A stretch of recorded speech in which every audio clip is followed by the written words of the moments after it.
저는 결혼한 지 겨우 2달이 지난, 아니, 정확히 말하면 그 2달의 결혼 생활을 마무리 짓고 이제 막 이혼한 30대 여성입니다. 결혼을 하면서 저는 남편과 함께 행복한 미래를 꿈꿨어요.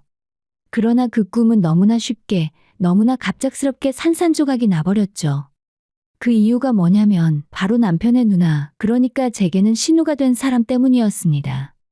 신혼여행을 마치고 집으로 돌아오니 생전 처음 보는 낯선 풍경이 펼쳐져 있더라고요. 신우가 떡하니 저희 신혼집에 살고 있던 겁니다. 처음엔 며칠만, 잠깐만 머무는 줄 알았어요. 하지만 그렇게 시작된 동거가 결국엔 제 인생의 지옥문을 여는 계기가 될 줄은 그땐 미처 몰랐죠. 결혼 전엔 단 한마디 상의도 없이 신혼집에 신우를 들인 남편과 그리고 그걸 너무도 당연하게 여긴 시어머니였어요. 저는 이 상황을 이해하려고 애썼습니다. 가족이니까, 잠시니까, 신우의 사정이 딱하니까 그렇게 스스로를 다독이며 참아보려 했어요. 하지만 신우는 제 인내심의 끝을 시험했고 결국 저는 이 결혼을 끝내기로 결심하게 되었습니다. 남편과 저는 지인의 소개로 만나 연애를 시작했고 서로에게 미래를 느끼며 자연스럽게 결혼까지 이어질 수 있었어요. 양가 부모님께 인사드리고 결혼을 준비하고 신혼여행을 다녀오기까지는 정말 모든 게 순조로웠습니다. 마치 드라마 속 한 장면처럼 문제 하나 없이 모든 일이 흘러가는 듯했죠. 신혼집은 양가 부모님께서 조금씩 보태주셔서 마련했고 제 친정 쪽에서 좀 더 큰 금액을 부담하셨습니다. 그래도 부족한 부분은 저희가 대출로 채웠고요.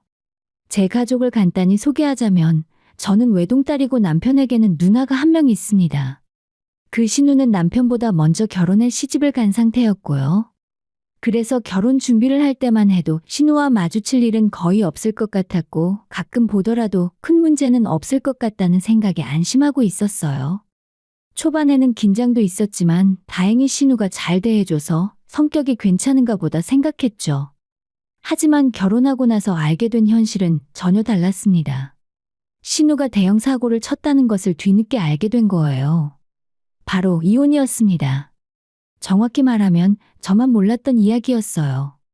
남편과 시어머니는 이미 우리가 결혼하기 전부터 신우의 이혼 가능성을 알고 있었던 겁니다. 시어머니는 어떻게든 참고 살아보라며 신우를 설득 중이었고 남편은 그저 그러려니 하며 신경 안 쓰고 있었죠. 그리고 저에게는 이 사실을 철저하게 숨겼습니다. 남편의 말로는 기분 좋은 결혼 준비 중에 이런 얘기를 굳이 할 필요가 없었고 시어머니가 말하지 말라고 해서 어쩔 수 없었다고 하더군요. 진짜 이야기는 신혼여행을 다녀온 바로 그날부터 시작됐습니다. 결혼식을 잘 마치고 행복한 마음으로 신혼여행을 마쳤어요. 여러 나라를 돌며 피곤한 일정이었지만 드디어 집에 도착한 그 순간 제 삶은 또 한 번 충격을 맞이하게 됩니다. 지친 몸을 이끌고 새벽에 인천공항에 도착해서 집으로 돌아왔어요. 짐을 풀고 푹 쉬자는 생각으로 남편과 함께 현관문을 열었죠. 그런데 그 문 너머로 마주한 현실은 기분 좋은 피로 따위는 단숨에 날려버릴 충격 그 자체였습니다. 그런데 현관문을 열자마자 무언가 이상하다는 기분이 들었어요. 집안의 공기가 묘하게 어수선했습니다.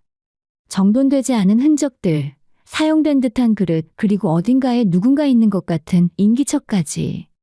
처음엔 시어머니가 미리 오셔서 저희를 맞이하러 온 걸까 싶었죠. 어머님한테 도어락 비밀번호를 알려드린 적이 없는데 그때까지만 해도 남편이 제 허락 없이 알려줄 사람이 아니라고 생각했기에 더욱 불안해졌습니다. 떨리는 마음을 다잡고 조심스레 말했습니다. 누구 계세요? 아무 대답 없는 침묵이 이어졌고 저는 인기척이 느껴지는 작은 방 쪽으로 발걸음을 옮겼어요. 그리고 문을 조심스레 열었습니다. 그 순간 제 눈앞에 펼쳐진 장면은 지금도 절대 잊을 수 없는 장면이 되었죠. 너희들 빨리 왔네. 잘됐다. 배고팠는데 나 밥 좀 차려줘. 편한 옷차림으로 과자를 먹으며 작은 방 손님용 침대 위에 널브러져 있던 사람 바로 신우였습니다. 신우는 우리가 결혼을 앞두고 있던 시점에 이미 이혼하고 시댁으로 들어온 상태였고 우리가 신혼여행을 떠나자마자 슬그머니 짐을 싸서 우리 신혼집으로 이사를 해버린 것이었어요. 아주 익숙하고 당당한 자세로 마치 자신의 집인 양 우리를 맞이한 신우의 태도는 정말 믿기 어려웠습니다. 이게 무슨 상황이에요? 형님이 왜 여기에 계신 거예요? 제가 어리둥절한 얼굴로 묻자 신우는 아무렇지 않게 말했습니다. 몰랐어? 나 여기서 지내기로 했어. 어차피 방도 많잖아. 난 이 방이 딱 좋더라. 순간 숨이 턱 막혔습니다. 믿기지 않았어요. 고개를 돌려 남편을 바라봤습니다. 설마 당신도 알고 있었던 거야? 하는 눈빛으로요. 남편은 멋쩍은 듯 머리를 극적이며 말했습니다. 사실 우리 누나 이혼했어. 그래서 말인데 잠깐만 같이 살면 안 될까? 신우는 우리가 결혼식을 올리기 며칠 전 이미 이혼했고 먼저 시댁으로 들어간 상태였습니다. 하지만 시어머니와 함께 살면 잔소리를 듣고 눈치가 보이니 우리가 비워둔 신혼집으로 들어와 버린 것이었죠. 남편은 이 사실을 진작부터 알고 있었습니다. 시어머니가 신우를 신혼집에 잠깐만 지내게 하면 안 되겠냐며 부탁했고 신우 역시 그러길 원했다는 거예요. 남편은 그 부탁을 거절하지 못하고 제게 아무 말도 없이 도어락 번호를 알려주고 신우가 들어오도록 도와준 것이었죠. 너무도 어이가 없고 배신감이 들었지만 우선 남편과 단둘이 이야기를 나눠야겠다 싶어서 따로 불러냈습니다. 그리고 이렇게 물었어요. 내 허락도 없이 어떻게 우리 집에 사람을 들일 수가 있어? 남편도 억울한 듯 말했어요. 형편이 너무 안 좋았어. 엄마도 도와달라고 했고 누나도 갈 데가 없다고 해서. 그 순간 저는 깨달았습니다. 이 결혼은 나 혼자만의 결혼이 아니었구나. 나의 신혼집, 나의 가정은 이미 누군가의 도피처로 쓰이고 있었고 나는 그 안에서조차 아무런 결정권도 없다는 사실을요. 시어머니는 이혼한 신우가 꼴도 보기 싫다며 본인 눈앞에서 좀 치웠으면 좋겠다고 했답니다. 그래서 남편에게 우리 신혼집에서 신우랑 같이 살게 하자고 제안한 거라고 하더군요. 처음엔 남편도 당연히 거절했다고 해요. 그게 무슨 말이에요? 아내가 싫어할 게 뻔하잖아요. 하지만 시어머니는 아주 강하게 밀어붙였다고 했습니다. 신우 역시 가족이 공경에 처했으면 도와주는 게 당연한 거 아니냐며 뻔뻔할 정도로 당당하게 나왔다고 하더라고요. 너희 집에 방 하나 남잖아. 내가 잠깐 그 방에서 지내면 되지. 그게 그렇게 힘든 일이야? 설마 올케가 그걸로 뭐라고 하겠어? 그런 거 가지고 속 좁게 굴 사람 아니잖아. 라며 둘이서 상황을 기정사실로 만들어갔답니다. 남편은 그런 분위기에 휩쓸려 도어락 비밀번호를 알려주고 신우가 집에 들어오도록 도와준 것이었죠. 하지만 저는 정말 믿을 수 없었습니다. 남편이 하는 말은 그저 변명일 뿐이었어요.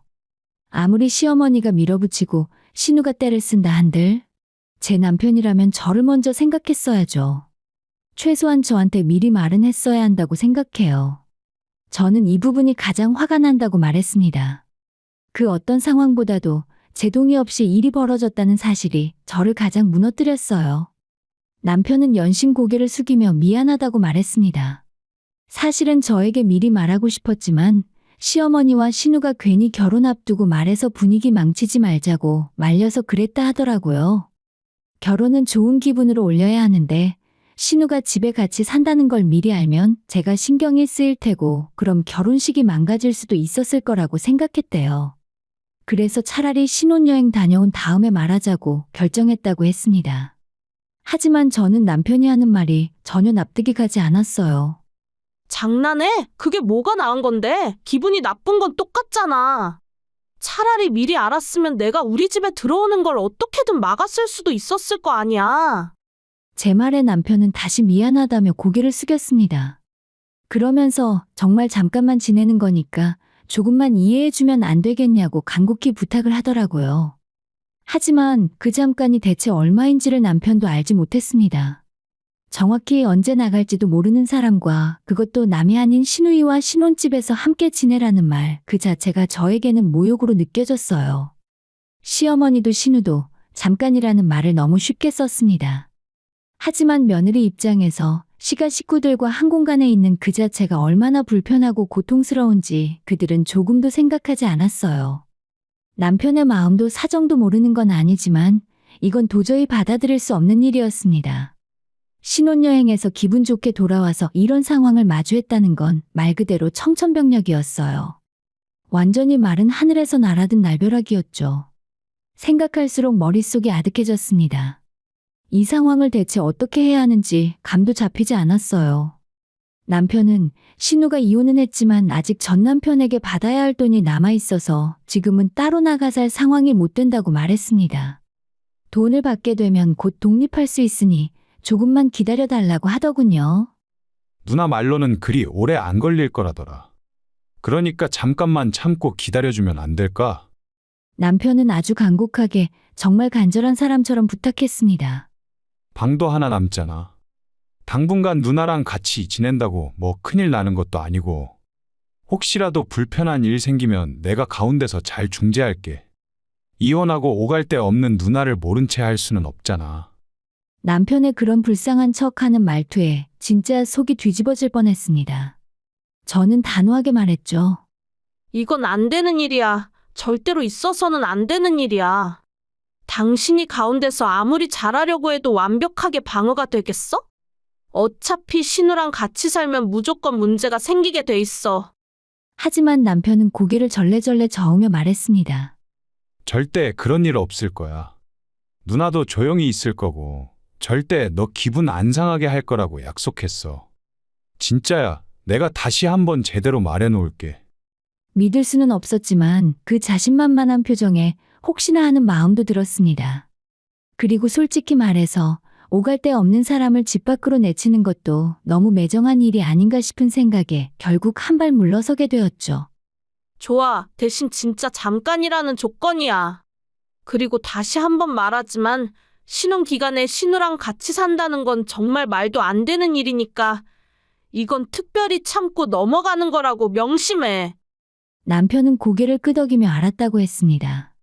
그렇게 해서 우리는 결국 신우와 함께 살게 되었어요.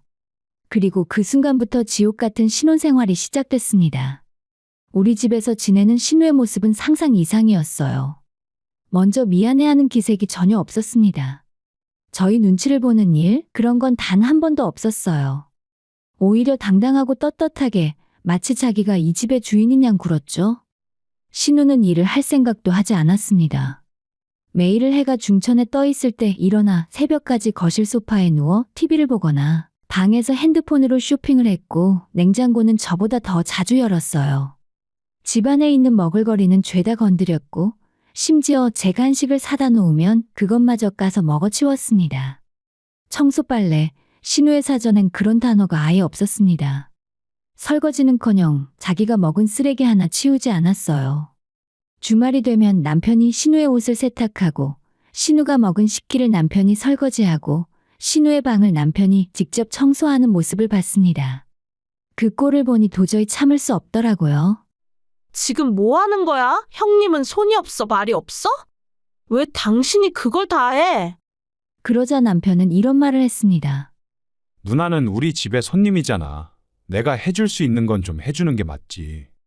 그리고 이혼하고 나서 많이 힘들었을 텐데 그런 사람한테 집안일 시키는 건 너무하잖아. 그 말을 듣는 순간 이 사람 참 착해 빠졌구나, 아니 한심할 정도로 순하구나 싶었습니다. 그 모습이 못마땅하긴 했지만 남편이 자처해서 하는 거니 굳이 말릴 수는 없었어요. 그저 마음 한구석이 점점 불편하고 씁쓸해질 뿐이었죠. 그렇게 신우와 동거한 지 어느덧 한 달이 넘게 지났습니다. 처음엔 잠깐만이라 했었는데 저는 슬슬 인내심이 바닥나는 걸 느꼈어요. 어느 날 더는 참을 수 없어 남편에게 따졌습니다. 도대체 언제 나가는 거야? 대체 얼마나 더 있어야 하는 거냐고. 남편은 난처한 표정으로 조금만 더 기다려줘. 라며 애매하게 말했습니다. 기다릴 만큼 기다렸어. 지금까지 내가 참은 게 얼만데. 그제야 남편은 조심스럽게 털어놓았습니다. 사실 누나한테 일이 좀 생겼어. 매형한테 돈은 받았는데 엄마가 그 돈을 다 가져가셨어. 순간 귀를 의심했습니다. 뭐라고? 돈은 받았는데 시어머니가 다 가져가셨다고? 남편은 덧붙였습니다. 당신도 알잖아. 누나 씀씀이 해픈 거. 그 돈 그냥 맡겨두면 다 써버릴까봐 엄마가 미리 가져가신 거야. 나중에 재혼할 때 써야 한다고. 저는 정말 말문이 막혔습니다. 아니, 그럼 지금 그 돈으로 집을 얻는 건 물 건너 간 거잖아. 그럼 신우는 계속 여기 있어야 한다는 말이야? 남편은 머리를 조아리듯 말했습니다. 엄마가 요즘 재혼 자리를 알아보고 계셔. 괜찮은 사람 만나면 얼른 선보게 해서 바로 내보낼 거라고 하셨어. 그 말을 듣는 순간 또 한 번 하늘이 무너져 내리는 기분이었습니다. 나는 지금까지 전 남편에게 돈 받기만을 기다리고 있었는데 갑자기 재혼이라는 기약 없는 일이 끼어들다니요. 도대체 언제 재혼할 줄 알고 기다리라는 건가요? 이건 말 그대로 끝이 없는 기다림이었습니다. 그런데 시어머니가 이렇게 말을 했다 하더라고요. 재혼할 때까지 사고 안 치고 얌전히 있으려면 그냥 너희들 집에 박아두는 게 제일 편하다. 정말 기가 막혀 말이 안 나왔습니다. 그래서 남편에게 차라리 시댁 근처에 원룸이라도 얻게 하거나 재혼하기 전까지 어머님 댁에서 지내게 하면 될 거 아니냐 말했어요. 하지만 남편은 고개를 저었습니다. 우리 아빠가 절대 안 된다고 하셨어. 누나가 또 집으로 들어오면 가만 안 있겠다고 하시면서 거기 들어가면 머리 박박 깎아버릴 기세였다고 하더라고.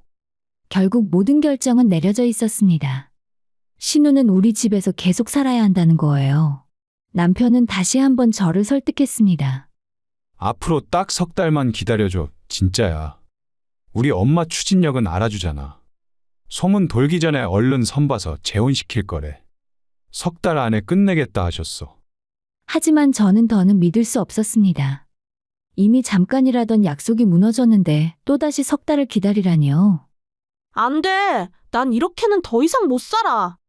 화를 터뜨리자 남편은 제 앞에 무릎까지 꿇었습니다. 제발 조금만 더 참아줘. 처음엔 나도 이럴 줄 몰랐어.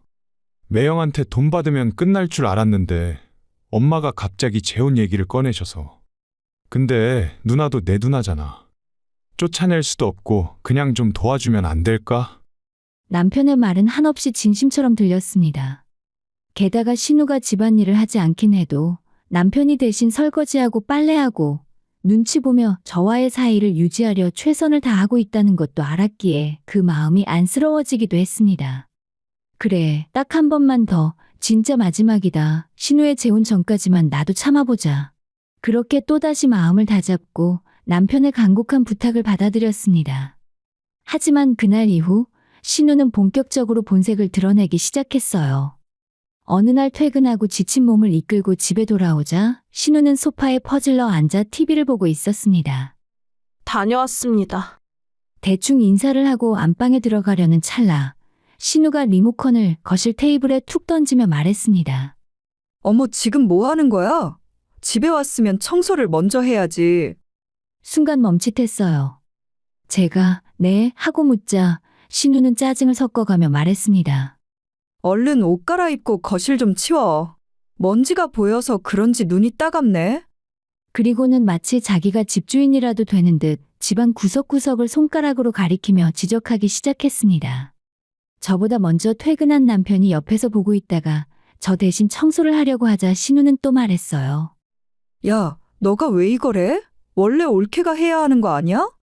우리 엄마가 알면 어찌나 속상해 하시겠니? 아들이 퇴근하고 청소나 하고 있다고 말하면 분명 가슴 찢어지실걸? 신우는 그렇게 저를 은근히 교묘하게 지속적으로 괴롭히기 시작했습니다. 대놓고 뭐라고 하진 않지만 매번 말끝마다 시어머니를 빗대어 저를 압박했고 며느리는 이래야 해 라는 식으로 눈치를 주었어요. 하루는 제가 만든 반찬을 신우가 한 입 맛보더니 맛없다며 툴툴거렸고 이내 싱크대에 그걸 모두 버리는 걸 저는 두 눈으로 보게 됐습니다. 너무 놀라서 물었어요. 왜 버리셨어요? 멀쩡한 건데. 멀쩡하긴 뭐가 멀쩡해. 맛이 형편없더만. 나 이런 입맛 아니야. 형님 입맛에 안 맞는 거겠죠? 저희는 괜찮았어요. 남편도 맛있게 잘 먹었고요. 그러자 신우는 피식 웃더니 그건 올케 생각이지. 걔는 억지로 먹는 거야. 내 동생 입맛 내가 모르겠어. 나랑 똑같다니까. 올케 눈치 본 것뿐이지 맛있어서 먹은 건 아니야. 그리고는 대뜸 말했습니다. 그러니까 다시 만들어.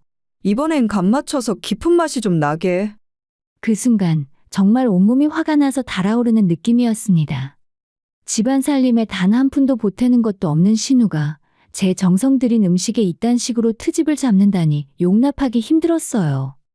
그뿐만이 아니라 제가 무언가 만들기만 하면 무조건 맛이 없다고 트집부터 잡았습니다. 급기야는 남편한테도 맛없지 않냐며 제 편을 안 들도록 유도하더군요.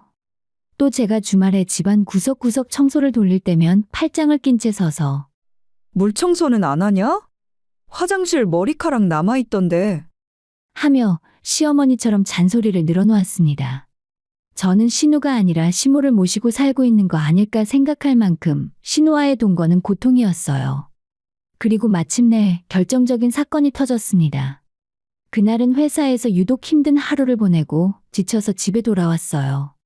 현관문을 열고 들어서자 신우가 제 옷장을 활짝 열어놓고 제가 아끼고 아끼던 원피스를 입고 있는 걸 목격했습니다. 손에는 제가 어렵게 마련한 고급 명품 가방까지 들고 있었어요. 너무나 황당해서 아무 말도 못하고 쳐다보고 있었죠. 신우는 눈이 마주치자 잠시 멈칫하더니 곧 뻔뻔하게 말했습니다. 주말에 소개팅 나가야 되는데 옷이 마땅한 게 없더라고. 이것 좀 빌릴게. 저는 도저히 참을 수 없었습니다. 형님, 잠깐 지내시는 건 제가 참겠지만 제 물건은 절대로 허락 없이 쓰지 말아주세요. 그러자 신우는 차가운 눈빛으로 저를 째려보며 말했습니다. 와, 많이 변했네. 올케가 이런 사람인 줄 몰랐어.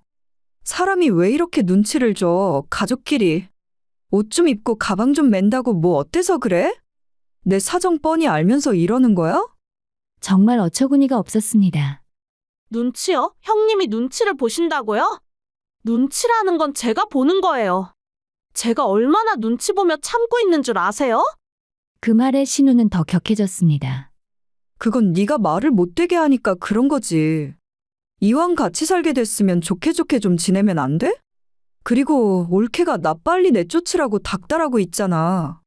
누가 모를 줄 알아? 라며 소리쳤습니다. 알고 보니 제가 남편에게 너네 누나 언제 나가냐고 같이 살기 너무 불편하다고 말했던 걸 신우가 들었던 것이었어요. 당연히 기분이 나쁠 수는 있죠. 하지만 그걸 신우에게 직접 말한 것도 아니고 뒤에서 남편에게 하소연조차 못하나요? 오히려 제가 묻고 싶었습니다. 형님이라면 저랑 입장 바꿔서 괜찮겠어요? 신혼집에 신우가 눌러 앉아있으면 좋겠냐고요? 그랬더니 신우는 싫어도 같이 살게 됐으면 편하게 지낼 수 있도록 네가 배려해야지. 왜 내가 눈치를 봐야 하냐고. 라고 말했습니다. 정말 기가 막혀 웃음만 나오더라고요. 아니, 당연히 조금이라도 눈치를 봐야 하는 거 아니에요? 본인의 결혼이 파탄이 나서 친동생 신혼집에 얹혀 사는 입장인데 그게 당연한 거 아닌가요? 그러자 신우는 막말을 쏟아냈습니다. 버릇이 없어도 정도가 있지. 요즘 애들은 아주 막 나가네. 시집 무서운 줄 모르고 너무 까부는 거 아니야? 퇴근하고 돌아온 남편은 우리 둘이 싸우는 걸 보고 올게 왔구나 하는 표정으로 다가와 말리기 시작했습니다. 남편이 말리지 않았더라면 정말 머리끄덩이 잡고 싸웠을지도 모를 일이었죠. 다음 날 소식을 들은 시어머니가 직접 저희 집으로 찾아왔습니다. 처음엔 신우에게 조금 눈치를 주는가 싶더니 결국은 저를 타이르기 시작하더라고요. 그래, 네 마음 이해 못하는 거 아니야. 근데 어쩌겠니? 네 신우인 것을. 이참에 싸운 게 잘 된 걸 수도 있어. 원래 싸우면서 정드는 거잖아. 그러니까 앞으로는 잘 지내봐라. 그날 이후 저는 정말 결혼 생활에 회의감이 밀려왔고 그냥 이 결혼을 없었던 일로 해버릴까 하는 생각이 머릿속을 떠나지 않았습니다. 아무리 남편이 사정하고 빌어도 이제는 분이 풀리지 않더라고요. 그렇게 제가 이혼을 진지하게 고민하기 시작하던 어느 날 마침 제게는 정말 중요한 날이 찾아왔습니다. 제 결혼식에도 결국 오지 못했던 정말 소중한 친구가 어느 날 오랜만에 한국에 들어온다는 소식을 전해왔습니다. 신혼집도 구경하고 결혼을 축하해주고 싶다고 했어요. 저는 당연히 두 팔 벌려 환영했습니다. 사진으로만 보여주던 남편을 이제야 직접 보여줄 수 있다는 생각에 들떴고 신혼집도 보여줄 겸 즐겁게 준비를 했죠. 신우에게도 미리 말해두었습니다. 내 친구가 오니까 하루만이라도 조용히 있어줬으면 좋겠어요. 사실 그렇게까지 직접적으로 말하지도 않았습니다. 그저 상황을 말한 것뿐인데 신우가 방에 들어가서 조용히 있을게. 라고 말하더군요. 내심 다행이다 싶었습니다. 괜히 거실에 나와서 입방정 떠는 건 아닐까 걱정됐는데 그렇게 먼저 말해주니 다행이다 싶었죠. 하지만 그날 또 일이 터지고 말았습니다. 전날부터 기분 좋게 집을 정리하고 친구를 반갑게 맞이했어요. 몇 년 만에 마주한 친구는 여전히 반가웠고 우리는 웃으며 이런저런 이야기를 나누기 시작했죠.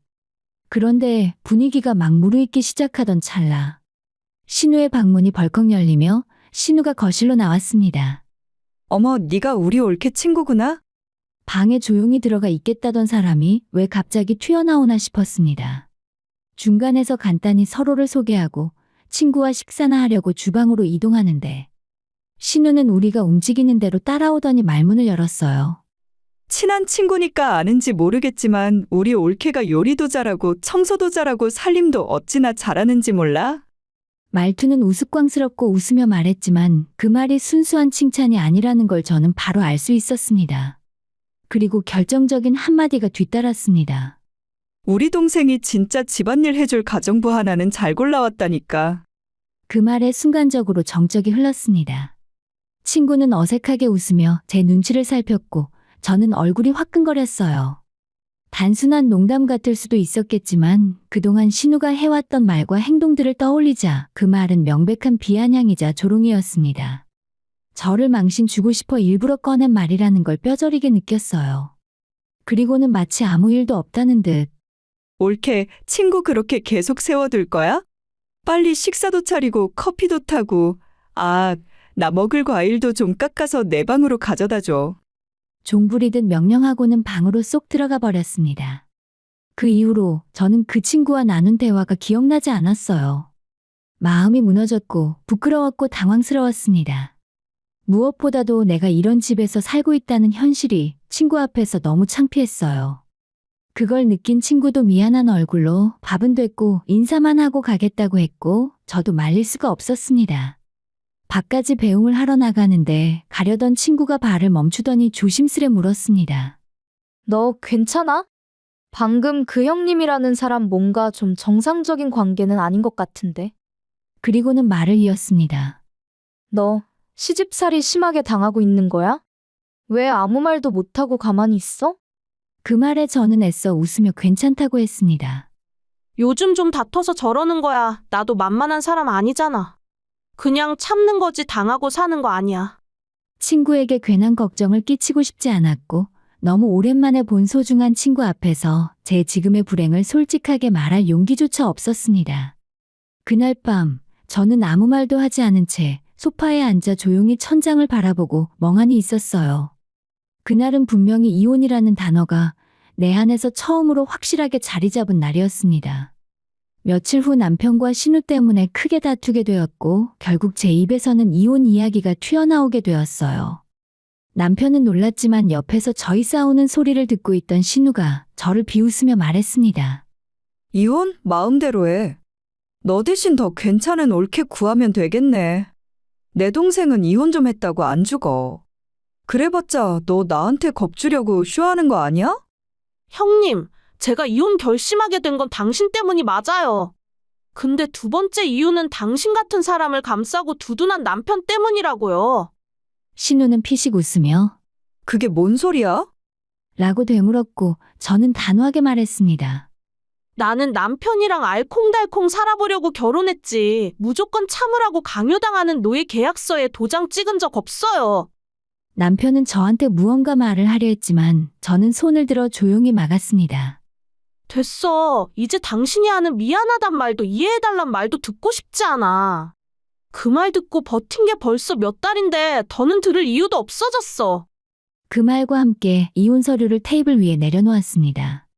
바로 그 순간 시어머니와 시아버님이 집에 도착했습니다. 제가 급하게 연락드려서 오신 것이었죠. 현관문을 열고 들어오자마자 시어머니는 당황한 얼굴로 말했습니다. 무슨 일이야? 이게 다 뭐야? 이혼이라니 갑자기 왜 그런 소리를? 저는 담담하게 말했어요. 이제 더는 이 집에, 이 관계에 희망을 걸고 싶지 않습니다. 그동안 신우가 제 물건을 무단으로 사용하고 허락 없이 착용하고 외출한 증거예요. 사진도 있고 신우가 직접 말한 녹음 파일도 있어요. 이미 절도죄로 경찰에도 신고 접수했습니다. 순간 공기가 싸늘하게 식어버렸어요. 신우는 당황한 얼굴로 그건 그냥 빌려 쓴 거야. 절도라니? 라고 소리쳤지만 이미 늦었습니다. 형님, 그건 이제 경찰 앞에서 설명하세요. 그리고 당신은 제가 참을 수 있는 수준을 이미 넘었어요. 제 인생 망치고도 저렇게 비웃고 앉아있는 그 모습을 오늘로 끝내겠습니다. 시어머니는 그제야 얘야, 이건 아니지. 가족끼리 이건 너무하잖아. 하며 막아보려 했지만 이미 저는 완전히 돌아 있었어요. 그리고 남편에게 마지막으로 말했습니다. 당신은 한 번도 나를 지켜준 적 없어. 항상 이해해달라, 조금만 참아달라는 말만 했지. 나를 진정 가족으로 여긴 적은 없었잖아. 그러니까 이혼하는 거야. 그렇게 말하고 저는 남편과 올케가 사는 집을 나왔습니다. 친정 부모님 집에서 지내는 동안 담당 형사님께 조사가 시작되었다는 연락을 받았고 그 이후 경찰서에 도착한 후에도 한동안 시어머니와 신우는 자기들은 잘못 없다며 큰 소리를 쳤다고 들었어요. 그러더니 얼마 전 갑자기 태세를 전환하며 저한테 합의하자 미안하다며 울고불고 매달렸습니다. 남편까지 끼어들어 너가 해달라는 거 다 들어줄 테니까 합의만 해줘. 라고 하면서 애원했어요. 그래서 저는 조용히 말했습니다.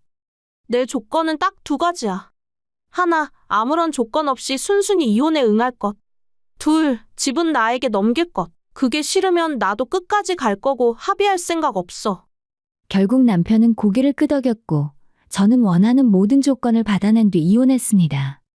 그 뒤로 신우와 시어머니가 한 차례 친정집으로 찾아와 난동을 부리려 했지만 제가 다시 경찰을 부르고 혼쭐이 난 뒤로는 다시는 나타나지 않았습니다. 지금 저는 조용한 일상 속에 홀로 지내는 중이에요. 물론 이혼은 쉬운 선택이 아니었습니다. 하지만 그 결정을 통해 저는 자존감과 평화를 되찾았습니다. 결혼은 사랑으로 시작하지만 존중으로 유지되는 것이라고 생각해요. 가족이라는 이름 아래에서 짓눌리며 참고 양보만 하는 삶은 결혼이 아니라 희생이자 소모일 뿐이었습니다.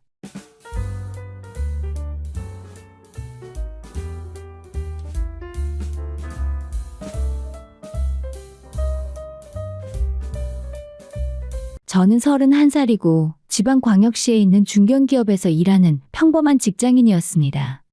부모님을 일찍 여의고 이종사촌 언니 집에서 자라며 남에게 패끼치지 않는 삶을 살아왔어요. 저는 그렇게 조용히 눈에 띄지 않게 살고 싶었습니다. 그런데 저희 회사에 신입사원이 들어왔어요. 3살 연하의 그 남자는 첫날부터 저를 유심히 쳐다봤습니다. 선배님, 커피 드세요. 아, 고마워요. 선배님, 점심 같이 드실래요? 아, 오늘은 약속이 있어서요. 처음에는 그저 예의 바른 신입사원이라고 생각했습니다. 하지만 시간이 지날수록 그의 관심은 점점 노골적으로 변했습니다. 선배님, 저랑 사귀어 주세요. 어느 날 퇴근길에 그는 회사 앞에서 무릎까지 꿇으며 고백을 했습니다. 주변 동료들이 모두 지켜보는 가운데였습니다. 저 이러지 마세요. 사람들이 다 보잖아요. 괜찮아요. 전 진심이에요. 저는 당황스러웠고 부담스러웠습니다. 하지만 거절하기엔 주변 시선이 너무 따가웠어요. 결국 저는 고개를 끄덕였고 그렇게 우리는 연인이 되었습니다. 연애는 생각보다 편하지 않았어요. 그는 늘 적극적이었고 저는 늘 그런 템포를 따라가기 바빴습니다. 꽃다발과 선물 이벤트를 보고 회사 사람들은 둘이 정말 잘 어울린다고 했지만 저는 솔직히 숨이 막혔어요. 그러던 어느 날 그가 갑자기 말했습니다. 선배님, 우리 결혼해요. 뭐? 벌써? 벌써라니요? 우리 사귄 지 1년 됐는데요. 전 선배님이랑 결혼해서 평생 살고 싶어요. 아니, 하지만 다음 주에 우리 어머니 모시고 올게요. 선배님한테 보여드리고 싶어요. 저는 아무 말도 할 수 없었습니다. 모든 게 너무 빠르게 진행되고 있었으니까요. 일주일 후에 그는 정말로 어머니를 데려왔습니다. 회사 근처 식당에서 만난 시어머니는 환한 미소로 제 손을 잡았습니다. 아이고, 우리 며느리 정말 곱네. 사진으로 봤을 때부터 마음에 들었어. 아, 안녕하세요. 우리 아들이 매일 여자친구 얘기만 하더라고. 얼마나 좋아하는지 몰라? 시어머니는 이미 결혼을 기정사실화하고 있었습니다. 우리 집은 넉넉하진 않지만 며느리 맞을 준비는 다 돼 있어. 수저 하나만 들고 와도 돼. 우리가 다 챙겨줄게. 아, 저 어머님. 아, 그리고 예단이나 이런 거 부담 갖지 마. 너 부모님 안 계시다며? 괜찮아. 우리가 다 이해해. 시어머니의 말은 따뜻했지만 동시에 제게는 압박으로 느껴졌습니다. 저는 정말 부모님도 없고 뒷배도 없고 가진 것도 없는 사람이었어요. 그런 제게 수저 하나만 들고 와도 된다는 말은 고마우면서도 한편으로는 제가 얼마나 초라한 사람인지를 상기시켰습니다. 선배님, 괜찮죠? 남자친구, 아니, 이제는 예비 남편이 된 그가 기대에 찬 눈으로 저를 바라봤습니다. 아, 괜찮네. 저는 결국 고개를 끄덕였습니다. 당시엔 거절할 이유도 거절할 용기도 없었으니까요. 그렇게 우리는 결혼 준비에 들어갔습니다. 회사 사람들은 축하해 주었고 저희는 회사 내 커플에서 부부가 되는 보기 드문 케이스라며 부러워했습니다. 언니, 진짜 복 받았다. 연하 남편이 저렇게 잘해주는데. 맞아. 평생 사랑받고 살겠네. 부럽다, 정말. 동료들의 말을 들으면서도 저는 왠지 모를 불안감을 떨칠 수 없었습니다. 뭔가 잘못되고 있다는 느낌, 하지만 구체적으로 뭐라고 말할 수 없는 그런 감정이었어요. 결혼식은 소박하게 치렀습니다. 제 쪽 하객은 이종사촌 언니네 가족과 회사 동료 몇 명뿐이었고 대부분은 남편 쪽 친척과 지인들이었습니다. 신부님 정말 예쁘세요. 행복하게 사세요. 고맙습니다. 저는 웨딩드레스를 입고 미소를 지었지만 가슴 한편에서는 여전히 불안이 맴돌았습니다. 짧은 신혼여행을 끝내고 신혼집으로 돌아온 첫날 밤, 남편은 소파에 앉아 TV를 켰습니다. 여보, 내일부터 출근이니까 오늘은 좀 쉬자. 그래. 저는 혼자 짐을 정리하며 생각했습니다. 이게 맞는 걸까? 이게 결혼인 걸까? 결혼은 끝이 아니라 고통의 시작이었습니다. 신혼의 달콤함은 일주일도 채가지 않았습니다. 결혼 전까지 그렇게 다정하고 적극적이던 남편은 결혼 반지를 낀 순간부터 완전히 다른 사람이 되었습니다. 여보, 출근 준비 좀 도와줄래? 와이셔츠 다림질 좀 하고. 아, 나 바쁘다고 그런 건 당신이 알아서 해야 하는 거 아니야? 뭐? 하지만 나도 출근 준비해야 하는데. 여자가 그것도 못해? 우리 엄마는 다 하시던데.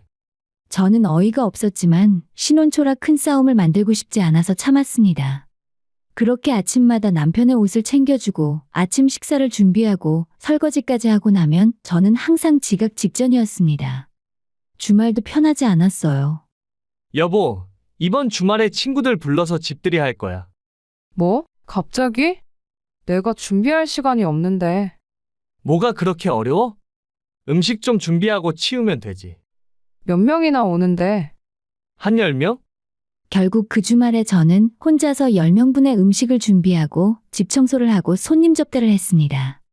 남편은 소파에 앉아서 친구들과 게임을 하며 맥주를 마시고 있었죠. 와, 형수님 요리 정말 맛있네요. 고맙습니다. 형, 복 받았다. 이렇게 살림 잘하는 와이프 만나서. 남편은 으쓱하며 웃었습니다. 그러니까 내가 여자 하나는 정말 잘 골랐지. 저는 주방에서 설거지를 하며 씁쓸하게 웃었습니다. 잘 골랐다는 말이 마치 물건을 고른 것처럼 들렸으니까요. 손님들이 돌아간 후 저는 지친 몸을 이끌고 남편에게 물었습니다. 여보, 왜 나랑 결혼한 거야? 남편은 TV를 보다가 고개를 돌렸습니다. 왜 갑자기 그런 걸 물어? 궁금해서. 나한테 그렇게 적극적으로 결혼하자고 했잖아. 남편은 잠시 생각하더니 대답했습니다. 조용하고 조신해서. 뭐? 회사에서 봤을 때 너가 말 많이 안 하고 조용했잖아. 그런 여자가 좋더라. 집에서 말썽 안 부릴 것 같고 시키는 대로 잘할 것 같아서. 그 순간 저는 깨달았습니다. 남편은 저를 사랑해서 결혼한 게 아니었어요. 그저 순종적인 아내가 필요했을 뿐이었죠. 시댁과의 관계도 점점 힘들어졌습니다. 며느리야, 이번 주말에 우리 집 와서 김장 좀 도와줘. 시어머니의 전화는 예고 없이 왔습니다. 제가 이번 주말에 회사 일이 있어서요. 회사 일? 주말에 무슨 회사 일이야? 며느리가 시댁 일을 도와야지. 아니, 하지만 됐어, 기다릴게. 토요일 아침 일찍 와라. 전화는 일방적으로 끊어졌습니다. 결국 저는 토요일 아침 시댁으로 향했습니다. 나는 친구 만나야 해. 남편은 따라오지도 않았어요. 시댁에 도착하자 시어머니와 시누이가 저를 기다리고 있었습니다. 왔구나. 자, 여기 앞치마 입고 시작하자. 하루 종일 김장을 도왔습니다. 절인 배추를 씻고 양념을 버무리고 김치를 담았습니다. 허리는 끊어질 것 같았고 손은 양념 때문에 얼얼했어요. 그런데 시누이는 제가 일하는 동안 거실에서 TV를 보고 있었습니다. 어머님 아가씨는 안 도와요? 쟤는 아직 어려. 너는 결혼했으니까 당연히 해야지. 하지만 아가씨가 저보다 1살밖에 어리지 않은데요. 됐고, 그냥 해. 시집 온 며느리가 이 정도는 해야지. 저녁이 되어서야 김장이 끝났고 시어머니는 김치 여러 통을 제 차에 실어주셨습니다. 이거 가져가서 너희 집에서 먹어. 그리고 다음 주말에도 와라. 대청소 한번 해야 돼. 집에 돌아오니 남편은 소파에서 잠들어 있었습니다. 맥주캔이 테이블에 널려 있었죠. 저는 김치를 냉장고에 넣고 거실을 정리하고 남편을 깨워서 방으로 데려갔습니다. 그렇게 결혼 생활은 계속되었어요. 회사 일, 집안일, 시댁 일, 저는 쉴 틈이 없었습니다. 몇 달이 지나자 몸에 이상 신호가 오기 시작하더라고요. 피곤함이 가시지 않았고 특히 가슴에 뭔가 만져지는 것 같은 느낌이 들었습니다. 나 병원 좀 가봐야 할 것 같아. 무슨 병원? 괜히 돈 쓰지 말고 피곤하면 좀 쉬면 되잖아. 아니, 진짜 이상한 것 같아. 뭔가 멍울 같은 게 잡혀지는 게. 에이, 괜찮을 거야. 여자들 원래 그런 거 잘 느끼잖아. 남편은 제 말을 대수롭지 않게 여겼어요. 결국 저는 혼자 병원에 갔습니다. 건강검진을 받던 중 의사 선생님의 표정이 심각해졌어요. 환자분, 이거 조직검사 좀 해봐야 할 것 같은데요. 네? 무슨? 아직은 뭐라 말을 하지 못하겠지만 정밀검사가 필요합니다. 며칠 후에 검사 결과가 나왔습니다. 유방암입니다. 다행히 초기이긴 한데 수술이 필요합니다. 그 순간 세상이 무너지는 것 같았어요. 내가 암이라고? 정말 나한테? 저는 떨리는 손으로 남편에게 전화를 걸었습니다. 여보, 나 암이래. 뭐? 진짜? 수술해야 한대. 전화 너머로 한숨 소리가 들렸습니다. 하필 지금 회사에서 승진심사 기간인데? 저는 그 말에 전화를 끊어버렸어요. 눈물이 왈칵 쏟아졌습니다. 암 진단을 받은 충격보다 남편의 반응이 더 충격적이었습니다. 저는 그날 혼자 병원 복도에서 한참을 울었습니다. 그리고 깨달았습니다. 이 결혼에서 저는 혼자라는 것을요. 유방암 진단을 받은 후에 저는 급히 대학병원 예약을 잡았습니다. 조직검사 결과 2기 초반으로 수술과 항암 치료가 필요한 상태였어요. 의사 선생님은 차분하게 설명해 주셨지만 제 귀에는 아무것도 들어오지 않았습니다. 보호자분은 안 오셨나요? 남편이 회사 일이 있어서요. 수술 일정과 입원 일정을 잡아야 하는데 가족분과 상의하셔야 할 것들이 많습니다. 제가 혼자 결정해도 될까요? 제 말에 의사 선생님은 안타까운 표정으로 저를 바라봤습니다. 그날 밤 저는 남편에게 다시 한번 부탁했어요. 내일 병원에 같이 가줄 수 있어? 수술 일정 잡아야 해. 남편은 TV에서 눈을 떼지 않고 대답했습니다. 내일? 내일은 중요한 회의가 있어. 그냥 다음에 가면 안 돼? 다음에는 늦어. 빨리 수술해야 한대. 에이, 요즘 유방암은 심각한 암도 아니라며? 인터넷에 그렇게 나오던데. 저는 할 말을 잃었습니다. 암인데 심각한 암이 아니라는 게 무슨 소리야? 그러니까 치료가 잘 되는 암이라는 거지. 괜히 오버하지 마. 나도 바쁘다고. 그래, 알겠어. 저는 더 이상 말하지 않았습니다. 말해봤자 소용없다는 걸 알았으니까요. 결국 다음날 이종사촌 언니에게 연락했습니다. 언니 미안한데 내일 병원 좀 같이 가줄 수 있어? 무슨 일인데? 남편은? 언니, 나 유방암이래. 전화기 너머로 언니의 놀란 목소리가 들렸습니다. 뭐? 지금 어디야? 내가 바로 갈게. 언니는 그날 저녁에 바로 달려왔고 제 손을 꼭 잡아주었습니다. 괜찮아. 다 잘 될 거야. 언니가 옆에 있을게. 저는 언니 품에서 한참을 울었습니다. 수술날이 다가왔습니다. 입원 수속을 밟는데 간호사가 물었습니다. 보호자분은 누구세요? 제 사촌 언니요. 남편분은요? 회사 일이 있어서요. 간호사는 미묘한 표정으로 저를 바라봤지만 아무 말도 하지 않았습니다. 그나마 수술 전날 밤 남편이 병원에 들렀어요. 내일 수술이라며? 잘 될 거야. 너무 걱정하지 마. 남편은 5분도 채 머물지 않고 일어났습니다. 나 내일 아침 일찍 회의가 있어서 먼저 갈게. 그래. 수술 잘 받아. 그럼 나중에 연락할게. 그렇게 남편은 떠났고 저는 혼자 병실에 남았습니다. 다음 날 아침 수술실로 들어가기 전에 언니가 다시 제 손을 꼭 잡아주었어요. 잘하고 나와. 언니가 여기서 기다릴게. 고마워, 언니. 수술은 4시간 정도 걸렸고 마취해서 깨어났을 때 언니의 눈물 어린 얼굴이 보였습니다. 수술 잘 끝났어. 선생님이 잘 됐다고 하셨어. 언니, 그래, 나 여기 있어. 걱정하지 마. 저는 다시 잠에 빠져들었습니다. 이틀 후에 남편이 병원에 찾아왔어요. 손에는 과일 바구니를 하나 들고 있었습니다. 어때? 많이 아파? 남편은 의자에 앉더니 병원비 청구서를 꺼내 들었습니다. 이거 봐. 병원비가 왜 이렇게 많이 나와? 아무래도 수술비랑 입원비니까. 1,000만 원이 넘네? 이거 우리 집에서 어떻게 감당해? 저는 기가 막혔습니다. 아내가 암 수술을 받았는데 첫마디가 병원비 걱정이라니. 보험 있잖아, 암보험. 아, 그래? 얼마나 나오는데? 진단비, 수술비까지 1억 좀 넘게 나온다고 했어. 그 순간 남편의 눈빛이 달라졌습니다. 뭐? 1억? 진짜? 그래, 예전에 드러났던 거야. 그 정도면 병원비 내고도 많이 남겠네? 남편은 갑자기 기분이 좋아진 듯 웃었습니다. 그럼 걱정 없겠다. 잘 됐네. 저는 그 모습을 보며 왠지 모를 한기를 느꼈습니다. 제 건강보다 돈에 관심이 있는 남편의 모습이 너무나 낯설었어요. 며칠 후에 퇴원을 앞두고 보험금 청구 서류를 작성했습니다.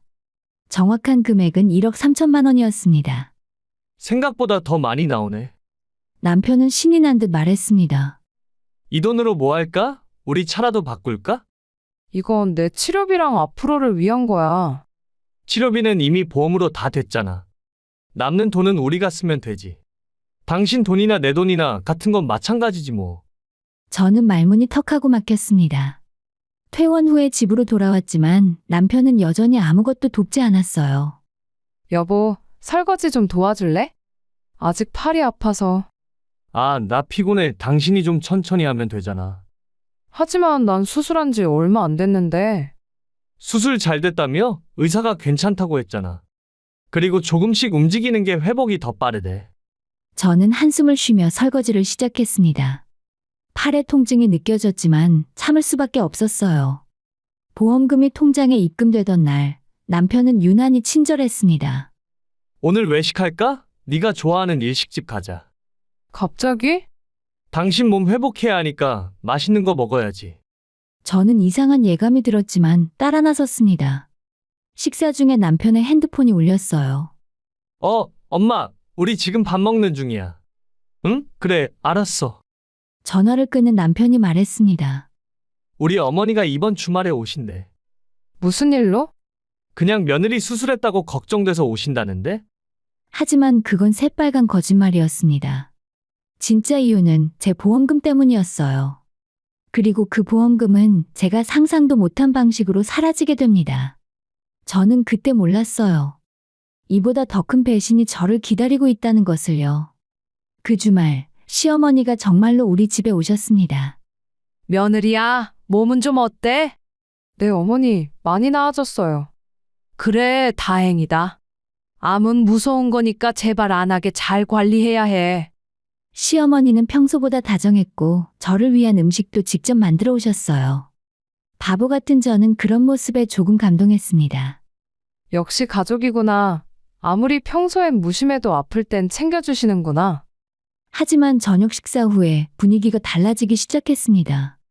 그나저나 며느리야, 보험금 많이 나왔다며? 얼마나 나왔어? 이것저것 다 해서 1억 3천 정도요. 시어머니의 눈이 반짝였습니다. 와, 그 정도면 꽤 되네. 그 돈으로 뭐 할 거야? 아직 생각 안 해봤어요. 일단 앞으로 치료비로 쓰고. 치료비는 이미 다 나왔잖아. 남는 돈 있으면 아무래도 좋은 데 써야지. 시어머니와 남편이 눈빛을 교환했습니다. 엄마, 그건 나중에 얘기해요. 남편이 시어머니를 말렸지만 시어머니는 계속 말을 이었습니다. 며느리야, 사실은 말이야. 우리 집이 너무 낡아서 이사를 좀 가고 싶거든. 네? 근처에 괜찮은 아파트가 나왔는데 전세 3억이면 된대. 지금 우리 집 팔면 2억 정도 나오는데 1억만 더 있으면 되는 거야. 저는 순간 무슨 말인지 이해가 되지 않았습니다. 그게 저랑 무슨 상관이 있나요? 며느리가 돈이 있으니까 좀 도와줄 수 있지 않겠어? 시어머니 집 이사하는 거 도와주는 것도 효도잖아. 어머님, 그건 제 병원비랑 앞으로를 위한 돈인데. 병원비는 이미 다 해결됐잖아. 남는 돈으로 시댁이나 좀 도와줘. 시집 왔으면 효도해야지. 저는 당황스러워 남편을 쳐다봤지만 남편은 고개를 돌렸습니다. 어머님, 이건 좀. 뭐가? 1억이면 되는 거야. 너도 돈 많이 나왔잖아. 그 정도는 해줄 수 있지? 하지만 이건 제 돈이에요. 시어머니의 얼굴이 굳어졌습니다. 네 돈? 결혼했으면 전부 가족 돈이지. 무슨 내 돈, 네 돈이 있어? 아니, 그래도. 에이, 됐어. 네가 우리를 가족으로 생각 안 하는구나? 알았어. 시어머니는 서운한 표정으로 자리에서 일어났습니다. 나 바로 돌아갈게. 더 이상 패 끼치기 싫으니까. 그리고 시어머니는 정말로 바로 일어나서 떠나셨습니다. 저는 죄책감이 들었지만 동시에 제 결정이 옳다고 생각했어요. 하지만 며칠 후에 이상한 일이 벌어졌습니다. 갑자기 은행에서 문자가 왔습니다. 1억 원이 출금되었습니다. 뭐지? 저는 급히 은행 앱을 확인했고 제 계좌에서 정말로 1억 원이 빠져나가 있었습니다. 여보, 이게 뭔데? 저는 남편에게 핸드폰을 들이댔습니다. 아니, 그게 내 돈을 왜 몰래 빼간 거야? 몰래 뺀 게 아니라 어머니 아파트 잔금 넣은 거야. 뭐라고? 저는 귀를 의심했습니다. 내 동의도 없이 어떻게 그럴 수 있어? 컴퓨터에 당신 공동인증서 있잖아. 그냥 좀 급해서 일단 그 돈 먼저 썼어. 근데 어차피 우리 가족 아니야? 어머니 좀 도와드리면 어때? 나는 싫다고 했잖아. 이건 내 병 때문에 받은 돈이라고. 당신 이미 수술 잘 끝났잖아. 그럼 이제 괜찮은 거지. 남편의 태도는 너무나 당당했습니다.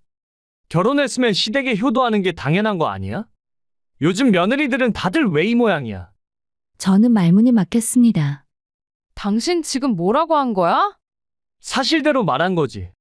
어머니가 평생 고생하셨는데 며느리가 좀 도와드리면 안 돼? 이건 도와드리는 게 아니라 내 돈을 그냥 훔쳐간 거잖아. 훔쳐? 야, 말 함부로 하지 마. 나 당신 남편이야. 저는 더 이상 참을 수 없었습니다. 좋아, 그럼 경찰에 신고할게. 뭐? 경찰? 배우자라고 해도 동의 없이 돈을 빼가는 건 범죄야. 남편의 얼굴이 창백해졌습니다. 야, 너 미쳤어? 가족끼리 경찰 신고를 한다고?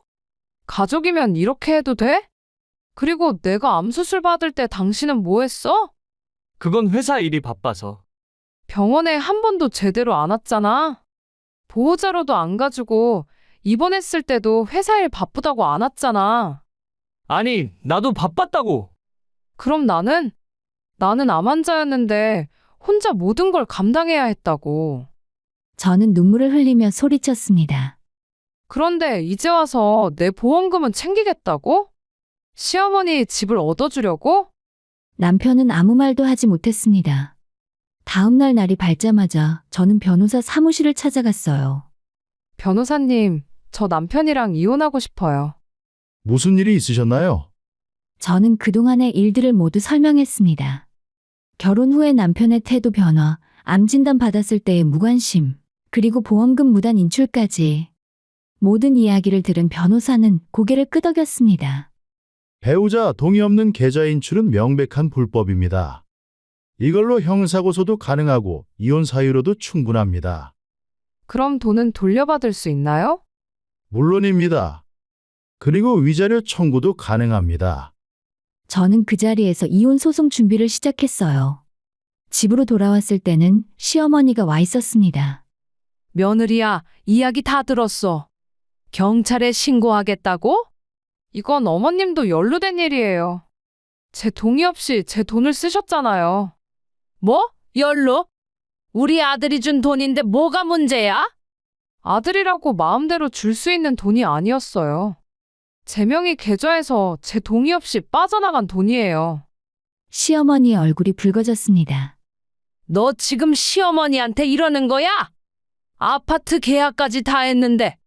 그럼 취소하세요. 아니면 법적으로 대응할 거예요. 뭐? 그리고 이혼 소송 준비했어요. 이제 더 이상 가족 아니니까 저한테 이래라 저래라 하지 마세요. 시어머니는 벌떡 일어나서 소리쳤습니다. 네가 감히 우리 아들이 왜 너 같은 걸 만나서 이 고생이야? 하지만 저는 더 이상 흔들리지 않았습니다. 당장 나가주세요.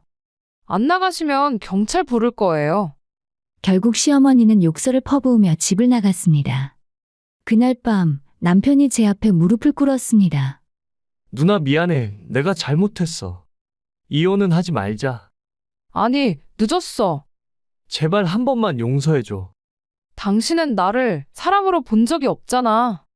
그저 돈벌이 도구였을 뿐이지. 아니야, 그게 아니라. 됐어. 변호사 통해서 연락할게.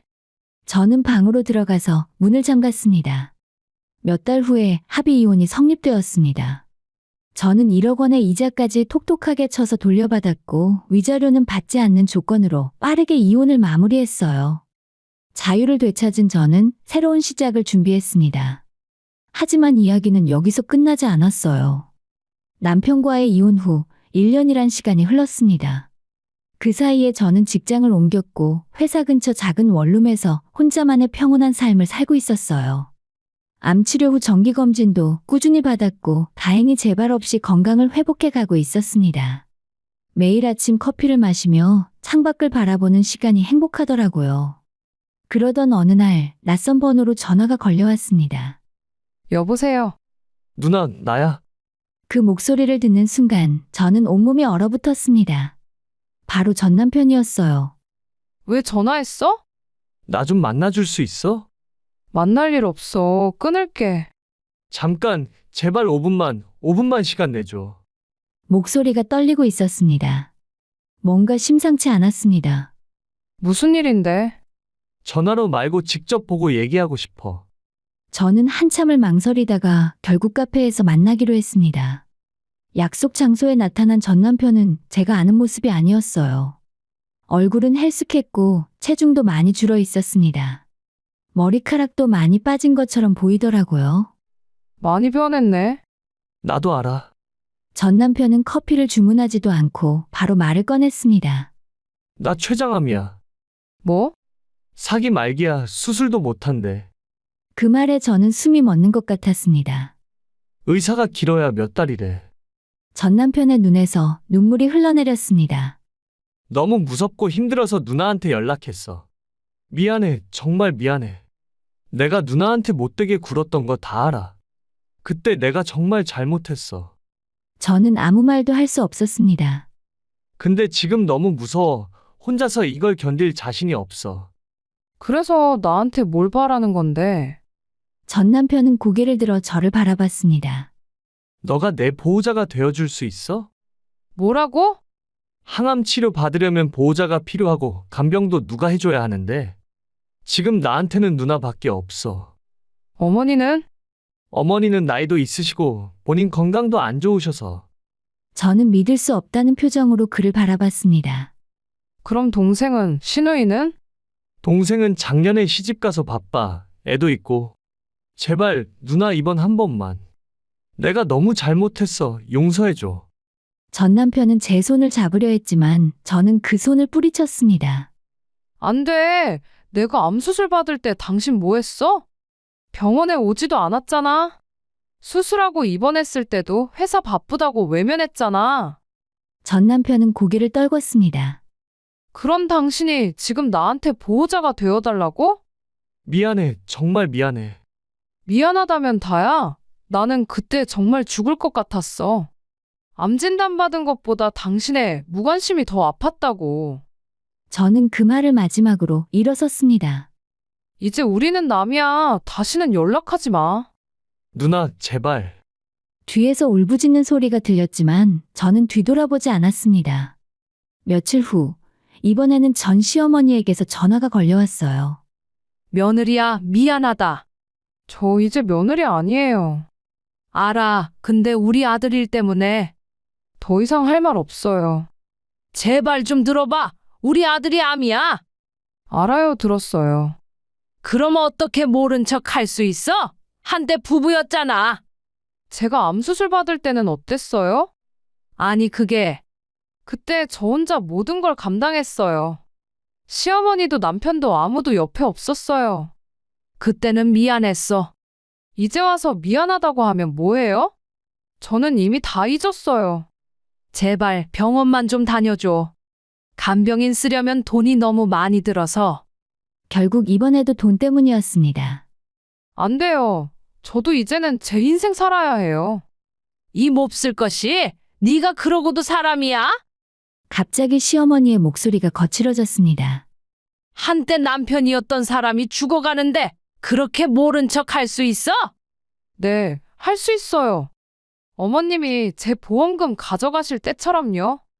그건 우리가 잘못 생각했어? 이자까지 쳐서 다 돌려줬잖아. 이혼 조건이었으니까 돌려준 거잖아요. 진심으로 잘못했다고 생각하신 적 있어요? 시어머니는 말문이 막혔습니다. 이제 더 이상 연락하지 마세요. 저도 제 인생 살게요. 저는 전화를 끊고 그 번호를 차단했습니다. 저는 더 이상 흔들리지 않았어요.